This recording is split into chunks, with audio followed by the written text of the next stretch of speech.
#ask Dr. John Watson type చేసి మీ question అడగండి, తప్పకుండా రిప్లై చేస్తాను. వెంకట్ సాయి ఏమని కామెంట్ చేశారంటే, can I take head bath daily without shampoo? Yeah, you can take head bath daily without shampoo. ఏం నష్టం ఉంది? ఏం నష్టం లేదు. You are washing. ఇప్పుడు తల స్నానం ఎందుకు చేస్తున్నాము? తలలో ఉండే ఏదైనా డస్ట్ కానీ డర్ట్ కానీ పోవాలి అని చెప్పి. సింపుల్ వాటర్లో కూడా హైడ్రోలైసిస్ అనే ప్రాసెస్ ఉంటుంది. అంటే మన వాటర్ కూడా డస్ట్ని ఈజీగా తీసివేస్తుంది.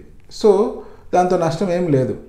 కానీ మనం వాటర్ అప్లై చేసినా కూడా మన స్కాల్ప్లో కొంచెం ఆయిల్ మిగిలిపోయిందనో, లేదా లైట్గా డాండ్రఫ్ కానీ లైట్గా ఫ్లేకినెస్ కానీ అలాగే ఉందనో, లేదా హెయిర్ అలా స్టిఫ్గా ఉండిపోతున్నాయనో, అలాంటి సిచ్యువేషన్ ఉన్నప్పుడు అప్పుడు ఏదో ఒక షాంపూ, సింపుల్ ఒక మైల్డ్ షాంపూ వాడి కొంచెం నురుగొచ్చేలా చేసినప్పుడు దాని సర్ఫెక్టెంట్ యాక్షన్ వల్ల ఎక్స్ట్రా ఆయిల్ అటువంటిది కానీ తీసివేయబడుతుంది.